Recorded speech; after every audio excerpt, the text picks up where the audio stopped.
Welcome back. In today's video, we want to determine the instantaneous time functions corresponding to the following phasors. So the first phasor we have is the phasor component of some function I of t, which is equal to 6 times the complex exponential e to the j 60 degrees at a frequency of 60 kilohertz, 60 hertz. As always, if we're going to list that are determining the instantaneous time function, we know that our time function will have its frequency in radians per second. So our angular frequency is equal to 2 pi times f. So we can go ahead and determine our instantaneous time function. The relationship between the instantaneous time function and its phasor domain counterpart is, and in this case, because we're going to use I of t and all of these phasor counterparts are I of t, I'm just going to use I of t for x of t. So I of t is equal to the following plus phi, and into the phasor domain, that is equal to the phasor counterpart of I of t is equal to the magnitude of the function I of t times e times the complex exponential e to the j phi. Notice our relationship. All we have to do is then transfer over and use the following information. So our amplitude is 6 cosine omega t. So our angular frequency is 2 pi times f. So that is 2 pi times 60 times t plus 60 degrees. And that's in amps.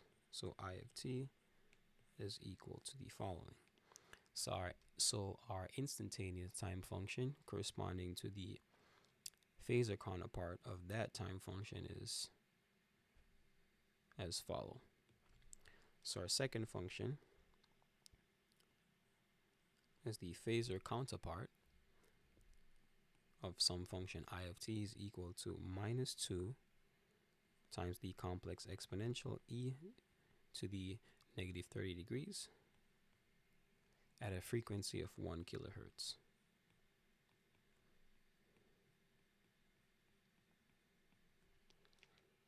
So in this case, we want to use a property from complex algebra, which states that negative 1 is equal to e to the plus or minus 180 degrees. Because if you remember, cosine on the unit circle, pi, so in radians you would have pi, and in degrees we have 180. So cosine of 180 or cosine of pi is equal to negative 1. And the reason why is because we adopt the positive cosine function. So that means we get the following. So this phasor counterpart of I of t can be written as, we keep our magnitude, we times that by e. Our angle here is negative, so we times that by a positive angle. So that's going to be j 180 degrees times e to the minus 30 degrees, j to the minus 30 degrees. Using our rules for exponent, we add both. We end up with 150 degrees. We can then convert that using our relationship between the time domain and the phasor domain. So we end up with the following: 2 pi times 1 kilohertz times t plus 150 degrees. And that's in amperes. So our instantaneous function for the complex, or the phasor counterpart, is equal to the following. Now for our third phasor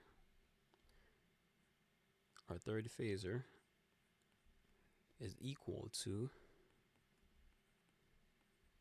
j times 3 at a frequency of 1 megahertz. Here we need to use another complex algebra property. This one is that j is equal to, and we use j because in electrical engineering I represent current and we don't want to mix that up with our current, so we use j. So j is equal to e to the, you can use, in our case we're going to keep this in degrees because that's what we're using. So otherwise you can put it in radian, it doesn't matter, but j is equal to e, just keep it in radian for a while. So it's equal to the complex exponential e to the j pi over 2, or you can write that as e to the j 90 degrees. So that's in degrees. So we go ahead. Also, we want to indicate that here we have e to the j phi. So now we have our magnitude times e to the j pi over 2 times e to the j phi. Using our properties of exponents, we add those together and we end up with the following. So now we express that as our cosine, which is omega t, so that's 2 pi times 1 megahertz times t plus phi plus pi over 2. So realizing that this here will equal to a negative sine function, we can use the property first. So I can write down the property that in our case negative sine, so an amplitude of a sine of omega t plus phi is equal to, and in this case that's the wrong incorrect one, so the correct one is that a times sine omega t can be converted to the phasor domain as a times the complex exponential j negative j pi over 2. So we go ahead, from this we can add that sine a times sine omega t plus phi can be converted over, and we'll have e to the minus j again, but in this case let's factor in the j, so that would be let's factor in the minus, or let's keep the minus sign inside the parentheses, so that's negative pi over 2. Then if we have a positive sign,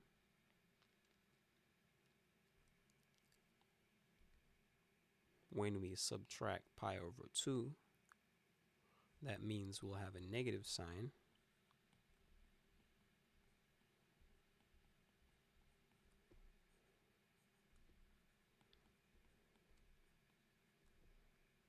When we add pi over 2. But you can also look at this as, this is a cosine function.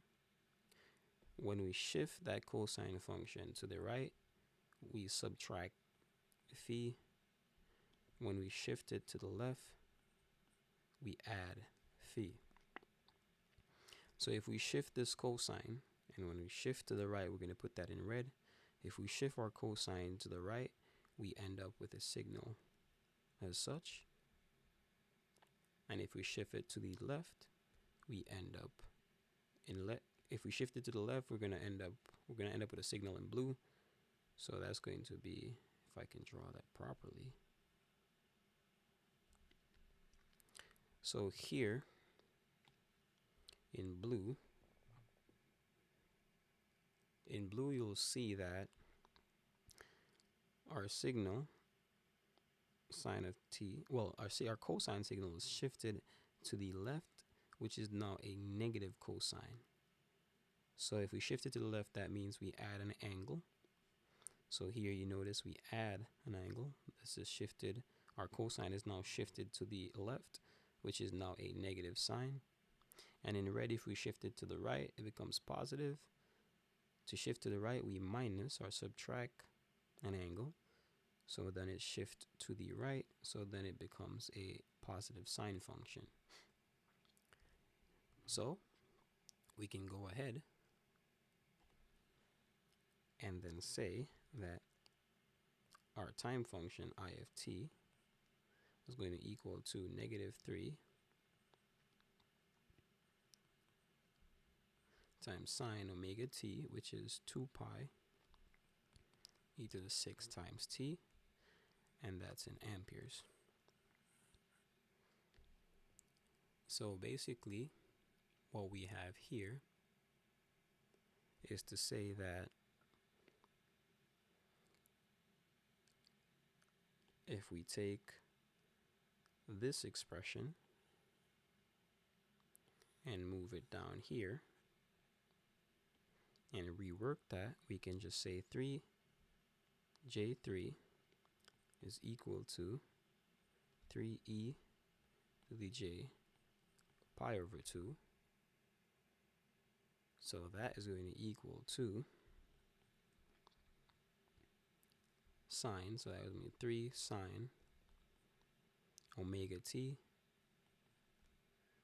and that is equal to 3 sine 2 pi times, is that kilo, mega t. And that is our following. That is our answer. You can get it both ways. This way is a little bit confusing, but I wanted to use that to show you how you would express it.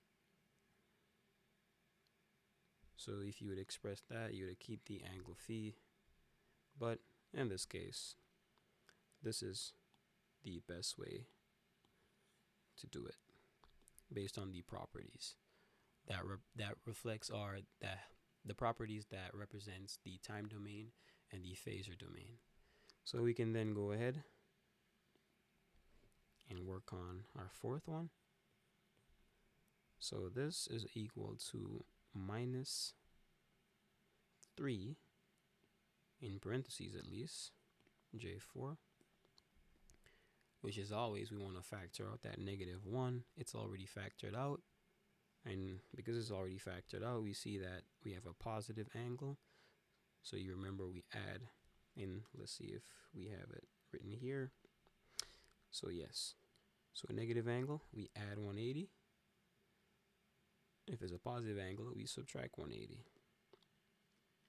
So here we go. So that's going to be minus j 180 times, we want to use our properties are the relationships between rectangular form and polar form in complex algebra. So to get the magnitude, we take the positive square root of 3 squared plus 4 squared times the angle, inverse tangent, and let's just keep that like that. So that's inverse tangent of 4/3, and that is equal to E times minus J 180 degrees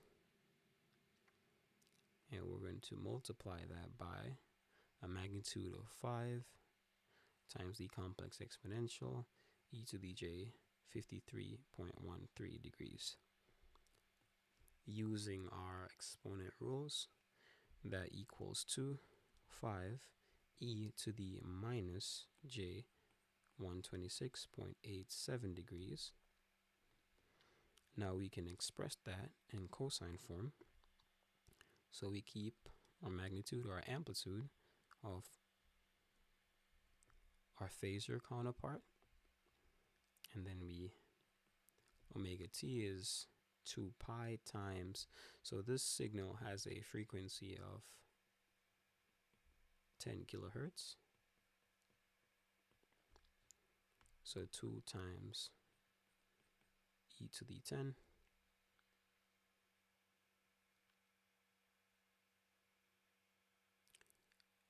in a sense, not 10, so 1 kilohertz. Or just let's keep it at 10 kilohertz. So we're going to keep it at 10 kilohertz. Just keep it at 10 kilohertz.